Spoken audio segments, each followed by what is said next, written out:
Bom, pessoal, beleza. Então agora vamos fazer o seguinte, vamos dar continuidade a isso aqui. Deixa eu fazer um negocinho aqui. O que a gente vai fazer aqui agora, pessoal? Vamos dar continuidade às nossas videoaulas, só que agora a gente vai fazer aí um algoritmo um pouquinho mais fundamentado, tá ok?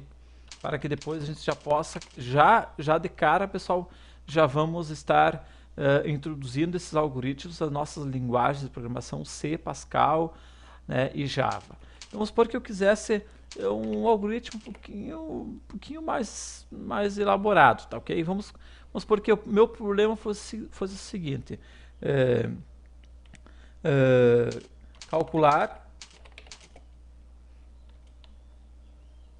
a média de duas notas e mostrar essa média,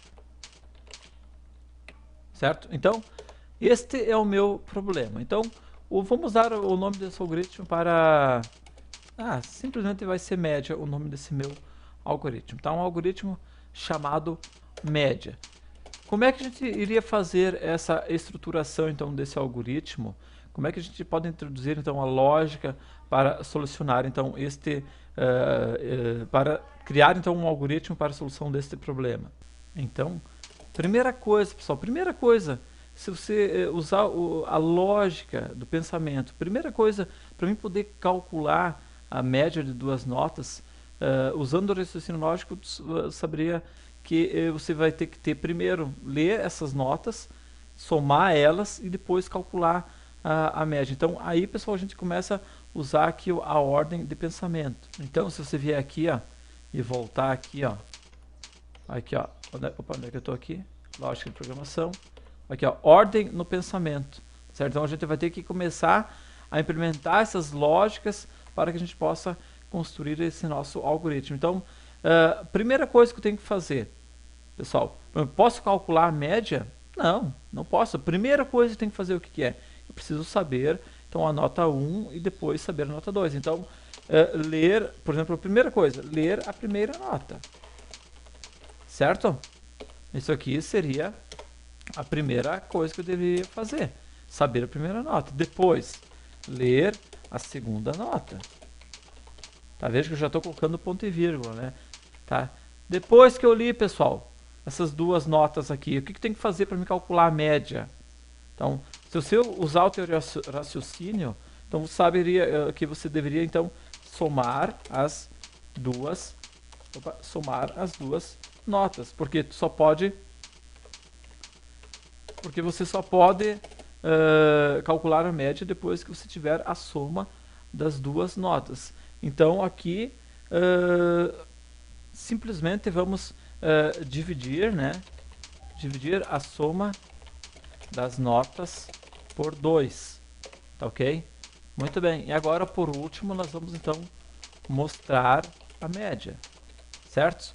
Isso aqui, pessoal, é a ordem do pensamento que a gente deve implementar. Então, primeira coisa, ler a primeira nota, tá certo? Ler a segunda nota, somar as duas notas, dividir a soma das notas por 2 e mostrar a média. Se eu dividindo a soma das notas por 2, automaticamente eu tenho a minha média. Aí eu vou ter que mostrar esta média na tela. Agora, pessoal, vamos dar uma olhadinha aqui na nossa lógica de programação, aqui nas fases da concepção de algoritmos. Olha só.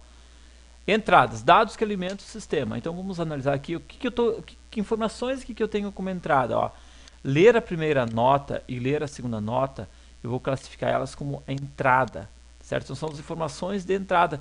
Eu preciso ter esses dados de entrada para que eu possa então manipular esses dados depois. Então esses ler aqui são a minha entrada, certo? Agora, processamento, cálculos e manipulação dos dados de entrada. Então olha aqui, ó, somar as duas notas. Veja que eu estou processando então as notas de entrada, certo? Então isso aqui entra em processamento, isso daqui também entra em processamento, ou seja, eu estou processando uma informação. Ou seja, dividir a soma das notas por 2. Isso aqui então é processamento, tá certo? Então isso aqui entra aqui em processamento, cálculos e manipulação dos dados de entrada. Então, eu estou manipulando aqueles dados de entrada, tá ok? Agora, o último aqui, então, o penúltimo, saída, resultado obtido do processamento dos dados. Qual foi o resultado? Mostrar a média. Ou poderia, sim, colocar mostrar a soma das notas dividido por 2, tá certo? Mas aqui de uma forma, assim, bem no português mesmo, para vocês entenderem a ordem do pensamento. Se a gente fosse fazer, então, o nosso teste de mesa disso aqui, teste de mesa, como é que seria o teste de mesa? Então, ler a primeira nota. Vamos supor que eu li a primeira nota. Então, 5. Tá? Agora, ler a segunda nota. Vamos colocar aqui, ó, 7. Tá? Agora, terceira linha aqui, ó. Somar as duas notas. Então, 5 mais 7, quanto é que dá? 12. Certo? Agora, dividir a soma das notas por 2. Então, quanto é que dá 12 dividido por 2? Dá 6. Tá certo? Por último, mostrar a média. Então, 6. Opa, 6. Pronto. Está aqui o meu teste de mesa deste algoritmo. Claro, pessoal, aqui a gente ainda não está usando variáveis, nada, então está algo assim, bem simples mesmo. Apenas que as pessoas possam começar a entender, então, o que é algoritmo e como usar, então, a ordem de pensamento para, na lógica de programação para conseguir criar um algoritmo para a solução de um problema. Certo?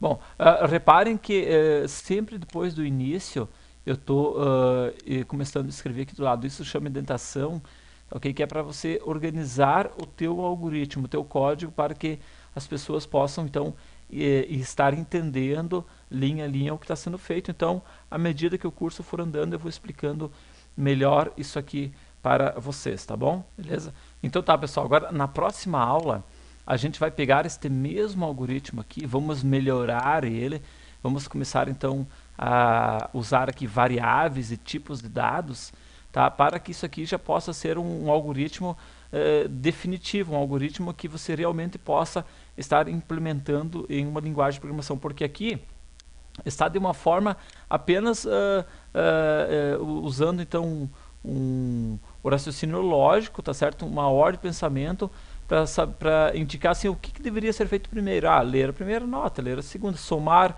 calcular a média e mostrar a média, tá certo? Só que aqui ainda não está pronto, ainda não é um algoritmo que tu possa realmente estar depois implementando em uma linguagem de programação.